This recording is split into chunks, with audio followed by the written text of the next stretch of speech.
and I'm ready to go. yeah, I'm gonna make sure that this pops in here.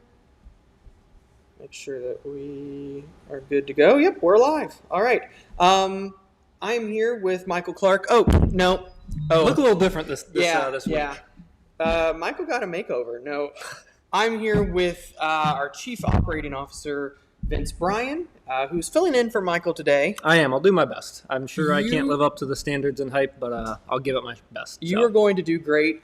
John, mic check. Do we sound okay? Everything look good? Yep, Facebook sounds good. I'm checking all the others here. Awesome. All right. Perfect. So we'll continue to let some people file in. We're going to talk about the winter forecast. Yep. We did our winter webinar today, and we're going to give you all a little bit of a sneak peek of what we talked about there. And, of course, we're going to try some wine.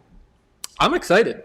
I'm excited to see what you got here. Vince and I have done a couple of wine tastings together. Now, correct me if I'm wrong, but you prefer the sweet a little more than the dry. I do. Yeah, kind of. If there's one sense of being somewhat similar to Michael, it's definitely the sweeter side of things versus dry. But I'm always down to try whatever. So if you got some dry wine, I'm ready for it. Well, we always have to do a sweet and we have to do a dry. Now we'll want to start with the dry wine because if you do the sweet first, it'll make the dry wine even more dry. So we've got a pretty good crowd on here today. So excited to share. I'm going to go ahead and share my screen and then we'll pour some wine and we'll get started. But I wanted to start out. It was actually your idea to start. Yeah, it was your idea to start out with a weather fact of the day. And so I am going to share my screen and do this here. And John, can you see that okay? John's our producer here in-house. He does just a mighty fine job. John does a great job. Can you see the PowerPoint? Yep, optimal wine grape temperature. Yes. All right. So this was not the fact that you picked out. No. But I did find a fun graphic for it. Did you know there are different temperatures that are good for different types of wines? I can assure you I did not know that. That's interesting. So we've been to some wineries before. There's a lot of wineries around here have a lot of sweet wines. Right. It seems like a lot of them. Now, there are some wineries that have great dry wines. We had some last week at Cedar Creek that I really, really liked. Huber has had a couple that we've tried that I really, really liked. But one of the reasons that there are so many sweet wines in Indiana, these table grapes, are because the temperature in the growing season is a little bit warmer versus areas like Michigan or, maybe some of those more moderate areas in California. Yeah. So this gives you an idea of maybe where your favorite wine is grown. Huh. Can't say I knew that. Yeah, I didn't either until I Googled it about 5 minutes ago. Hey, there you go. So we're learning something new every day. And then we want to talk about this. And with this, I'm going to open up the wine. This is one of those things where you pretty much need to drink to have to sit through this. Because this is not good for those of you that are Farmer's Almanac people that live and die by it. Because the X's you see on your screen are going to be a common theme as Brett has prepared for us. So here, I'll let you, instead of reaching across there, I'll let you pour that. I'm going to open back up Facebook here so I can kind of monitor some of the comments. Again, a pretty good crowd. Oh, Vince is pouring a big old glass of wine. All right, and if you all have questions as we go throughout this, I'll try to hop on here and let me go to the BAM account here and answer a couple of questions for you all because we are going to get to our official winter forecast. We're not going to go through every little detail like we did on our webinar today. Maybe some of you were able to watch that live, but I do want to talk about what we're expecting for this winter because we've had a lot of comments. The whole reason we're bringing this up, Vince, is we've had a lot of comments about, the Farmer's Almanac is forecasting a cold and snowy winter. And it was actually our friend, meteorologist Alyssa Elliott. Not McClung anymore now. Not McClung anymore. Recently got married. It was actually her idea to look at this because she said a lot of people have come up to me and said, Farmer's Almanac says cold and snowy. Can we do something about that? We sure can. We can put a big X right through it. So we're going to go back the last couple of years. This is actually the old Farmer's Almanac. Did you know that there were two different ones? I'd never heard of that. Till you mentioned that. I don't know what the difference is between the new one and the old one. So, I mean, it doesn't really matter in terms of accuracy. But no, it really doesn't. This is the old Farmer's Almanac, and this was the winter 2020-21 forecast, where it forecasted a not-so-cold and a not-so-wet winter across the southern U.S., and it was very snowy. fact, record snow in parts of Texas that winter. Remember that? It was February 21, I think. That was a brutal winter. That was shut whenever down the state of Texas. I was going to say their energy grid just went offline. That was a rough February for them. Yeah, so this was that was a big L for the old Farmer's Almanac there. This was the next year, 21-22, and a couple of spots they got maybe a little bit better, Closer. but again, not great. Had cold and dry in the upper Midwest. It was cold, but it was snowy. Around here, cold and snowy. It was warmer and not snowy. Nope. So again, the whole reason behind this, it's not just to, go through and say, oh, well, yeah, it's terrible, it's terrible, it's terrible. I guess that's kind of the reason. But it's more so be careful of the sources that you trust. This one was funny because it was very cold and snowy in the West last year, and they had mild everywhere. Yeah, I think maybe one of the biggest misconceptions with these almanacs is, that there are meteorologists that are putting in, hours and hours and hours and hours of research behind these. And that's just simply not the case. Yeah. So, as Brett said, make sure the sources that you're getting some of this information from, make sure there's some validity or verification behind that. Yeah. And this is the regular Farmer's Almanac. So I don't know if that one, again, I don't know. Maybe somebody knows the difference between the two of them. I love the Farmer's Almanac folklore. I think that's fun. It's fun, yeah. And that's what this is. It's a fun forecast. It's not meant to be forecast. Accurate. But, what can you really take away from frosty, wet, and white? That's the whole winter, right? I mean, even if it's a warmer than normal winter, it's still frosty. It's still, going to have some snow. So, this was not a good one. Hey, it's a polar coaster, though. That's fun. Ooh, I didn't even notice that. Polar coaster winter ahead. Not really. It was warm. It was warm everywhere that winter. This was the big snowstorm of the deep south or south central U.S. in February of 21. Temperamental, wild swings from mild to tranquil. I don't think the people of Texas would call that winter tranquil. It did have some cold and wintry in there, so maybe not completely wrong. This one was probably the best one. Not bad. Frosty flip-flop winter. Again, I don't know what that means. Flip-flop. Maybe that means up and down, which there was a mixed bag that winter. We had some ups and downs. Sure. So this is probably their best one that they've done. I'll give them credit where credit is due. And then last year, the unseasonably cold and snowy around here was one of the least snowiest winters on record and a very warm winter. Now, that's not to say, guys, that we're perfect with our outlooks, but we really put a whole lot of time and research into them.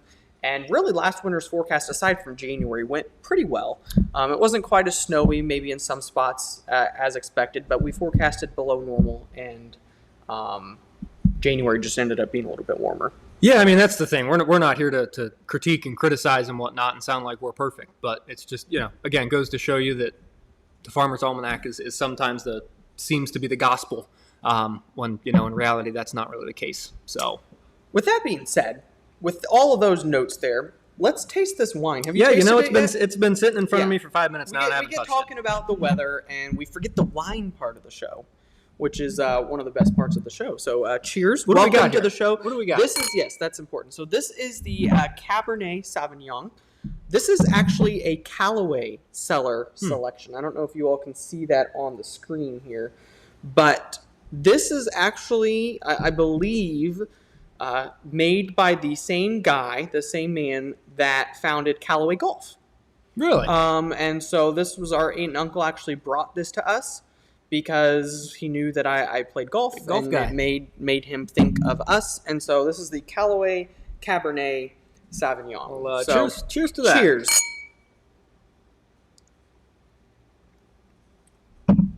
It's pretty good. You like that? I do. It's a dry wine, but I like it. It's a little bit more fruity than maybe a normal cab. But it's definitely a dry wine. But it's not as full-bodied. It doesn't bite so much. Oh, I like that. It's a little fruity. So if you like Cabernet, but there's the Old Farmer's Almanac forecast. Winter wonderland, snow everywhere is what their forecast is for this winter. That's really cold, snowy everywhere. Let's go back to that for a minute. I mean, what a bland forecast.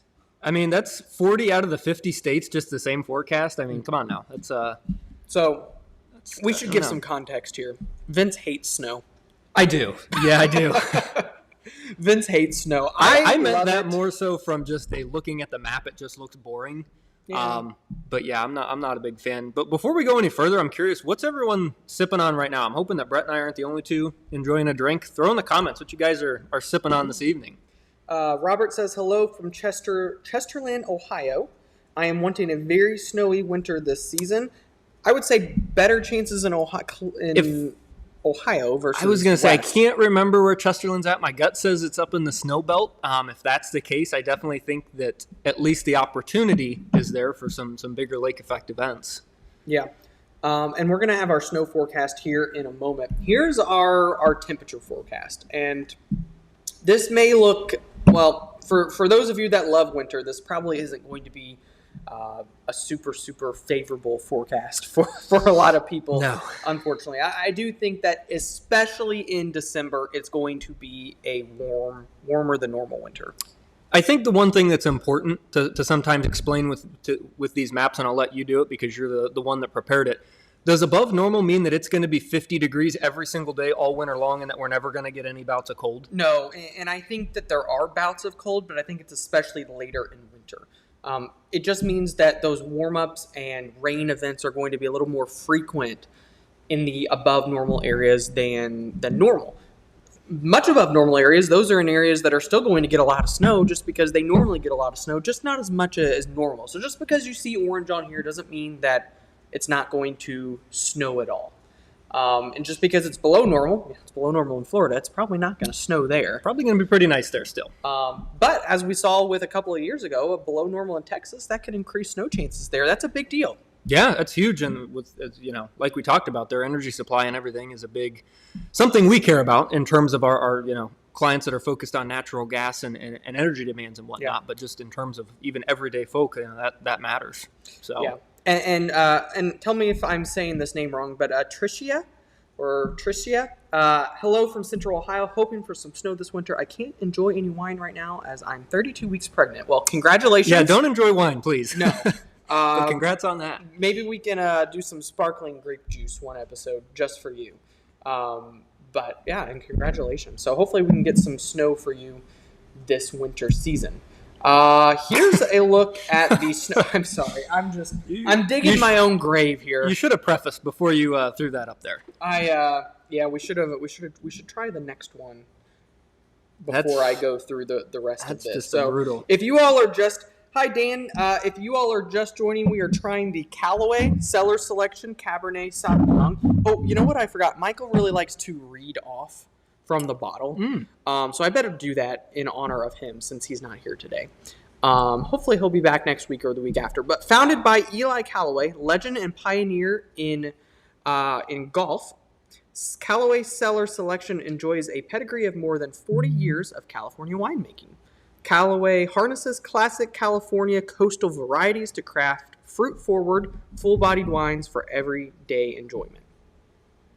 This Cabernet offers dark berry flavors with a silky finish. And I would agree, it's very smooth. It is. Yeah, like I said, I'm not a big dry wine person, but not bad at all. Hey, if Vince gives the stamp, what would you rate it on a scale of 1 to 10?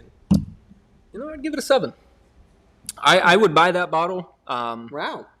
That would be a special dinner, something of that nature. But no, I'd recommend that to someone who's I would too. A drier wine fan. I'm gonna give it an 8. Because I like even drier wines than that. What do you got next here? So this one is the Sparkling Almond from Cooper's Hawk Winery. And there's several Cooper's Hawks around the area. There's one in Avon. There's one on the north side in Indy. Thank you. I was going to say 96th Street. You and Callahan go up there. Yeah, we go up there a whole bunch. My wife, because her grandpa, up until just this past month, lived up there. And this one is a sweet wine, no doubt about it. But it's sparkling. It kind of smells like cake, I think. And it might be good with a mimosa. You know what that smells like? That smells like it makes sense because it's almond extract. You throw in like a cookie or frosting or something. Yes, it smells good.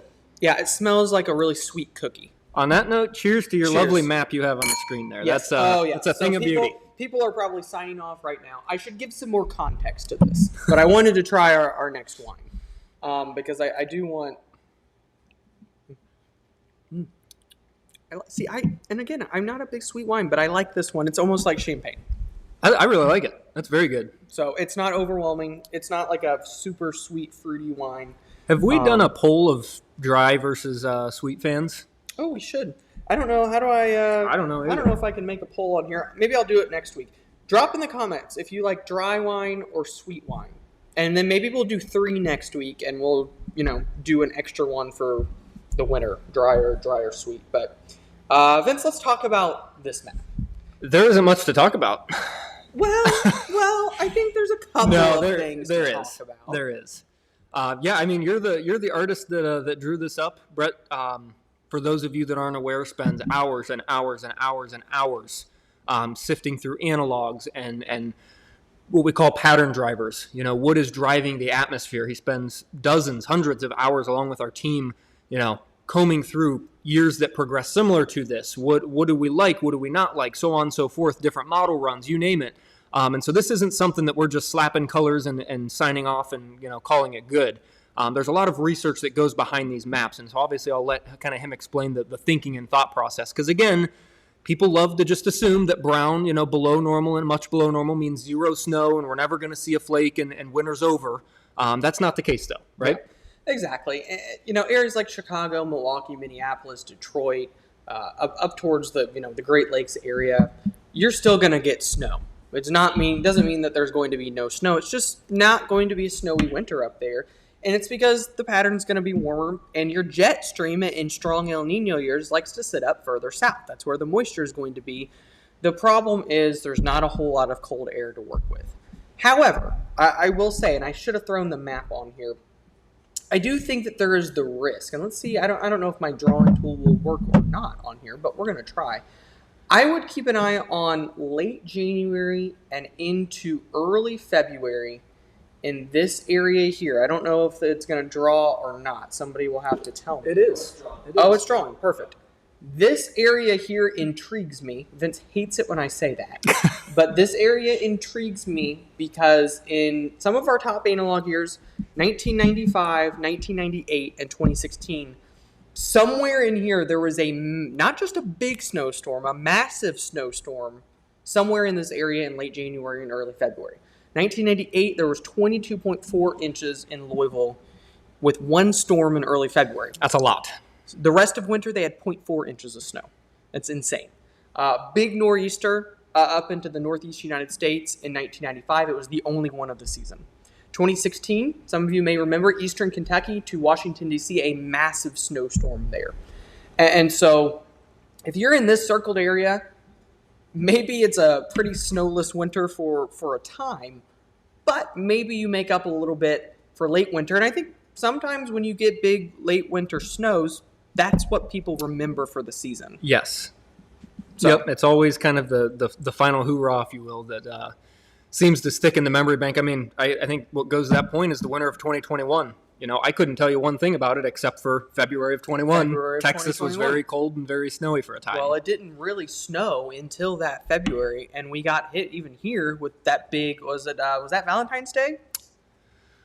It was. Valentine's Day storm? Yep. And so, yeah, just because it just goes to show, just because the winter as a whole is less snowy and warmer, you can still get 1 or 2 events that makes up for things. The further north you go, the less likely it'll be to get the big storms. But I do think that it's not a snowless winter. And in fact, let's see, do I have this on the... No, I didn't put on here. Let's see if I can go back through. Here we go. So we showed this last week. So this is a friendly little competition that we have here in-house. All of us went through and made our predictions. And I would love if you all in the comments noted who you hope is right. I know John made a little post about that yesterday, and I think it was a mixed bag between people wanting Tyler to be right. He forecasted literally the least snowiest winter of all time, and me, who was still below normal, but not as below normal. I'll tell you what, the one that's most surprising to me, I'm sure you're looking at the same one that I am as Michael. For Yeah. as big of a snow lover as he is and just, always wanting the big winter storms and whatnot, for him to go, 9.6 inches, which, again, you can see the average is near 25. Whenever Michael's saying that there's not a lot of snow, that kind of just doesn't give me the warm and fuzzies about the weather. Michael is always very optimistic when it comes to snow, for sure. And he, here's the thing, is we're going into a strong El Nino, and if you look historically at strong El Nino years, they're historically some of the least snowiest for Indianapolis on record. And so I went against that slightly for two reasons. Because number one, recent El Nino years, we've had at least one decent snow in one of the, very early in the season, November, early December, or more likely February, March, and April. And so I leaned on that a little bit, but also the Atlantic Ocean's a lot warmer this year. It's true. And historically, snowier winters for Indianapolis happen in warmer Atlantic Ocean years. And so I'm not going above normal, but I'm a little more optimistic. That's my reasoning. Perhaps I'm a little biased because I do love snow. But I went slightly optimistic this year versus the last couple. Yeah, I'm very curious how this winter plays out. I just, the past couple winters, we just, especially around here, the Ohio Valley, you just, sometimes get excited for these big systems. And we have had a couple, but it for lack of just overall multiple systems, I'm just very curious in a year where historically it should suggest we're below average to see how that pans out. Yeah. So it'll be fun regardless. But now, did you and Kurt get together to pick the same forecast? that was impressive, wasn't it? Yeah, no, we did not talk about that. Number. I kind of just pulled that out of thin air, and I don't know if he did little math or I don't know what he did, but yeah, we're on the same page there. If I had to redo it, I'd probably go with Tyler. 7.5 inches. At the end of the day, may not be too bad. Vince says stick a fork in winter. So we'll see. It is. I think it's interesting, and maybe there's a reason for it, that the two highest are the two that probably grew up the furthest south. Jonathan from North Vernon and me from New Albany. If anybody here is from any of those areas, give us a shout out. But we were the most optimistic. Maybe it's because 12.5 inches of snow is normal for us. Yeah, it very well could be. How much snow you're in from Northeast Ohio? Mm-hmm. Medina, yep. Ohio. How much snow do you all normally get up there? Gosh, I to be honest, I couldn't even tell you. It was just lake effect event after lake effect event, and I got so tired of shoveling it, so I just kind of bring it here. Bring it here. Moved, and now you don't have to worry about lake effect. Oh, and I'm pretty sure this is Kipper's mom. Jennifer says Indy can send their snow to us in Southeast Indiana. Yeah, fine by me. 10 years ago, I would have loved that, but now I'd love to keep it up here. Melissa says Tyler for the win. Let's see here. How did our sweet and dry poll go? I think there were 3 or 4 people that said they liked sweet wine more than dry wine. Perfect. Yeah, if you all vote for whether you like the sweet wine or the dry wine. Has anybody been to Cooper's Hawk? Because I love Cooper's Hawk. It's a great restaurant, but we'd like to just try some of their wines. And they've got a good variety of both sweet and dry wine. I was gonna say, my wife and I are always looking for wineries, breweries, whatever around town. So yeah, throw in the comments, your favorite winery, brewery, wherever your drink of choice comes from. But yeah, it's just, I know you brought it back. Just a kind of a depressing map, I'm not gonna lie. Yeah, it's been asked what is Western Ohio looking like. Less snowy than normal, warmer than normal is what we think. Now, I do think that winter ends on a colder note. I think February is a colder and snowier month, but I think that December and towards the start of the year is not going to be ideal. Will asks, are these predictions of total snowfall for the season? Yes. If we go back to the beginning, these are our snow predictions for Indianapolis. This is Indianapolis. Yes. Because that's where our office is, just on the south side of Indianapolis. And so these are all of our meteorologists. If you're not familiar with all of our meteorologists, here's all of the meteorologists from Michael all the way down to Will that we have on staff.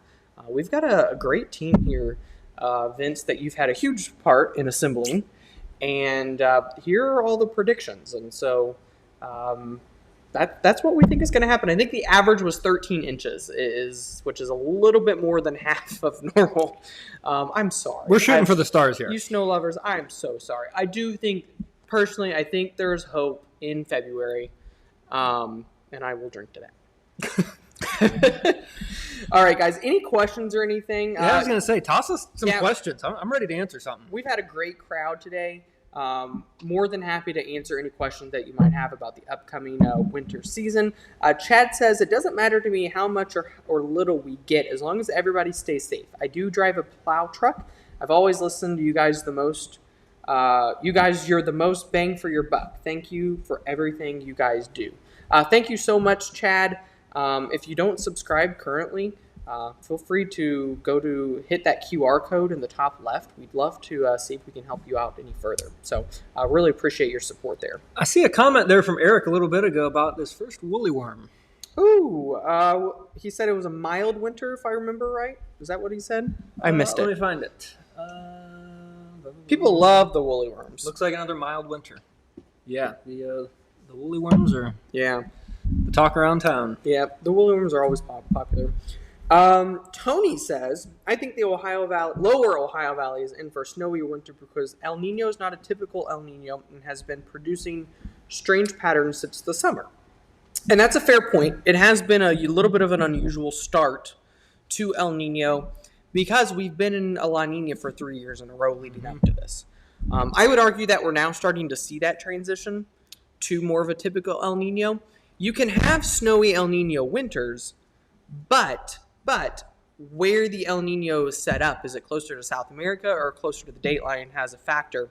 We're closer to South America right now, which normally means less snow and more warmth, sadly. But Tony makes a good point. That would be a risk to watch, is if El Nino fails to materialize in terms of the atmosphere, it's a slight colder and snowier risk. And I would agree that the lower Ohio Valley has the best chance. Further south you go, in terms of above normal snow, the better. Yeah, that Ohio River would be the spot to watch. Yeah, Lexington, maybe even down towards Nashville, Washington, D.C., maybe could be in for a couple of decent snows. And hey, if anybody's skiers, Mountain West maybe this year. I was going to say, based on your map there, that seems to be the, if you got any trips planned to Utah, Colorado, kind of your typical skiing resort areas. I mean, that's about as good as you can get if you're looking for some ski weather out west. I mean, much above normal, kind of in the heart of the mountains there, the Rockies. So if you have any trips out that way, at least for now, looking pretty decent in the snow department. So, I mean, shoot, right now we got, John, what were some of the reports that you were seeing out in North Dakota of the snow ongoing, 3 to 6 plus? Yeah, pretty much. I think the far northwestern corner of North Dakota is already at 8 inches. Yeah, so I mean, we're pushing over half a foot in parts of North Dakota already. So, it's at least here in the Ohio Valley, we're still pretty warm. I don't know what the temperature is right now, but warm out there today. But the snow's coming. The systems are building, and we're ready for it. At least some of us are. So. For sure. So real quick before we kind of wrap things up, I'm going to go show you all some of the snow. I'm going to share my screen again, and I'm going to show you our new platform. For those of you that are on the porthole right now, just to dive into this a little bit, you're going to be transitioned over to this new platform, Clarity. It is a total game changer. We have spent the entire year working on this. It is just our developers, the entire team has been hard at work at this. This is a total, complete game changer in the weather industry. What these guys have been able to do. If you're not on the porthole right now, once the Clarity launches, I would highly, highly encourage you guys to check this out. It is, I'm not trying to sell us, but I mean, honestly, this is something that I don't know that anyone else can say that they have in terms of a on the market in the weather application platform field. It's totally game changer. So yeah, if you're looking for snow, some pretty heavy snow up here. This is only updated as of 8 a.m., but as of 8 a.m., 8+ inches of snow up here in parts of Montana.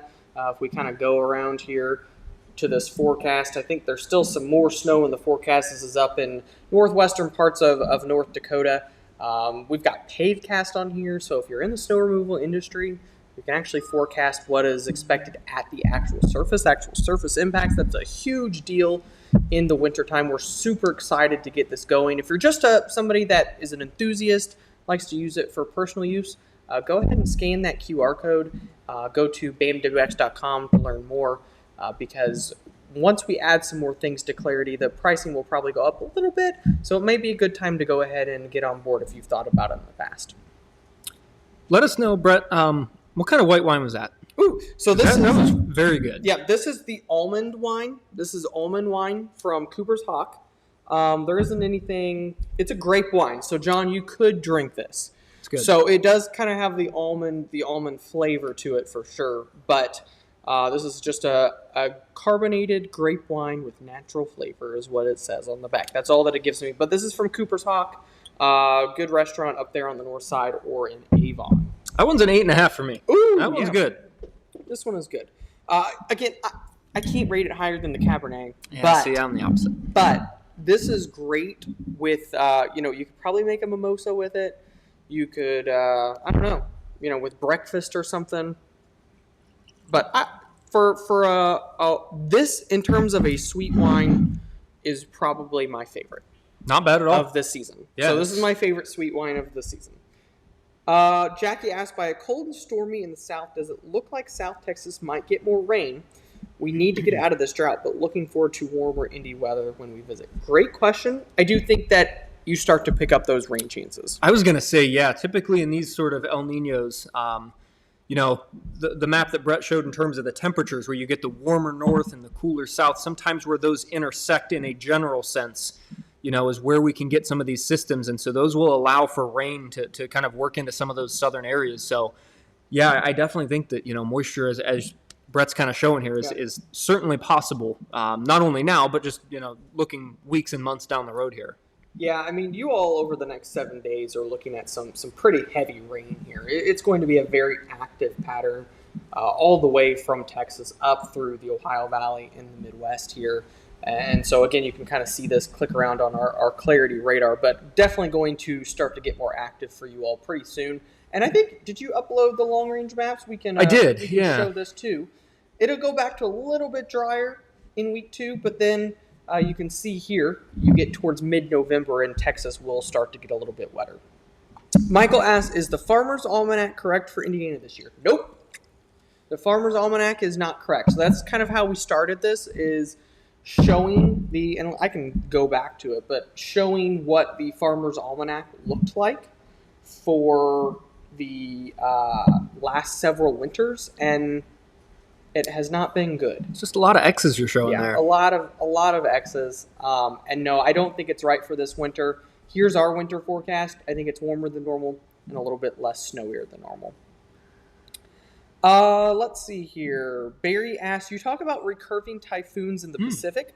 Does Europe experience cold outbreaks like we do when they see a recurving hurricane in the Atlantic? Great question. That is a fantastic question. And I think the answer to that is it probably depends a little bit on where exactly it happens. But you can get those recurving hurricanes that then lead to big high pressure near Greenland. Depending on where exactly that happens, that can lead to cold outbreaks in Europe. Yeah, it's definitely, it's not one of those that's, it's not a one-to-one of, it like Brett said, it depends on location, it depends on the strength of these typhoons. But ultimately what it does is it'll kind of buckle the jet stream. It alters it in a way that we here in the U.S. will feel the impacts first, but down the road, the areas of Europe, I would say especially kind of Northern Europe, is a little bit more prone to feeling the impacts of that. So, yeah, great question. That is something that does impact Europe. It just usually takes a bit longer than it does here in the U.S. So, Yep, for sure. Question I have. What do we want to talk about outside of weather? Is there any... Throw us in the comments. We could talk about sports. Vince and I are both huge sports fans. We are. I'm an IU basketball fan. He's an Ohio State football fan. So we don't have much in common there. Yeah, no. One's very good. One's not very good. For both, really. Yeah. Poor IU football. I don't know what we did to deserve the fate we have gotten. I wish I had an answer for you. But talk about going south quick. But I do think, no kidding. I do think that the basketball team will be good again. I'm excited about basketball season. I love Mike Woodson. I think he's a great coach. I think the future is bright for IU basketball. Yeah, we keep saying we need to catch a game, so let's do it this year. We definitely need to. I know Michael and I were talking about that. Michael's a huge IU basketball fan. we've got a couple of Purdue guys that work here in the office. I guess I got to give them a shout out. But we've got a good variety. We've got me and John and Michaela all went to IU, and Xander. So we've got 4 IU guys, 2 Ohio State guys, 2 Purdue guys. Couple Ball Staters. Michael is adopted as an IU guy, so he went to Mississippi State. But, yeah. Let's see. Chersey said, I am probably butchered that name. I'm sorry. I was going to say Charisse, but I could be very wrong. I have no idea. I'm still mad about the snowless blizzard we had for Christmas last year. I'm not even batting an eye about any potential weather this winter till I step outside and sink it in. Yeah, that was a tough forecast, no doubt about it. I missed it. I was out of town. Usually crazy stuff happens when I go on vacation. It was still a highly impactful system. There was flash freezes. There was, sure, across certain spots. Snow didn't verify, especially across parts of the Ohio Valley. It was still impactful. I'm not going to say we nailed it by any means, but I'm not going to say that it was a total bust and that there wasn't a system. But, yeah, I mean, to your point, Charisse, it was definitely, a tricky situation where the snow just didn't develop. But, yeah, it's been, it seems the past several winters where it is a – I hate to say that, believe it when you see it, because I can't stand that phrase. But it does feel like one of those patterns where until we're, 2 days day of, where some of these computer models love to throw out some of these, 14, 15, 18 inches, and then 24 hours later it's all gone. So, it just to me, it kind of boils back to that. Make sure you know where you're getting your information. We're at that time of year where you're going to start to see snowfall maps that have nice, pretty pink, purple, blue colors that look like feet of snow coming. Make sure you're looking in a spot where you know that the information can be trusted and reliable, because I can tell you just from, seeing some of these Twitter and Facebook and all these different sources, people are out there for the clicks and the hype and the love and the just, look at my page, and that's something that becomes more and more of a problem, in my opinion, of people that just have access to these weather models that can post whatever, whenever, however. So, again, take everything that you see with a grain of salt. Make sure you're actually doing some research on your own. Yep. Great point. Michael, by the way, I was just messing with the Farmer's Almanac, giving them a hard time. So, no worries about missing the start of the show there. But anyway, unless you have anything else, we've been on here for about a half an hour. So, I'm going to start to wrap things up. But I appreciate all of you for hopping on. Real quick before we go, I am going to show our winter forecast one last time. There it is for snow. Yeah, what are we thinking about this in terms of, throw it in the comments? Are we liking what Brett has whipped together here in terms of the temps and precip? If you're a snow fan, probably not. I mean, I think it's right, but I don't like it.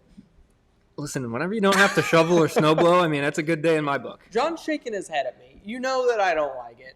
If it were up to me, there would be a whole lot of purple on this map, and on this map, well, this would be right. Yeah. Which it's not. And there'd be a whole lot of turquoise and teal on this map. So, one of these years. If you say so. I don't know. All right, guys. I think we're going to wrap things up. Really appreciate all of you for hopping on here and joining us. Everybody give Vince a shout out for hopping on here kind of last minute. Thanks for having me. It's been fun doing this. Yeah, he did a fantastic job, and we will see you next week. Awesome. Have a great week, guys.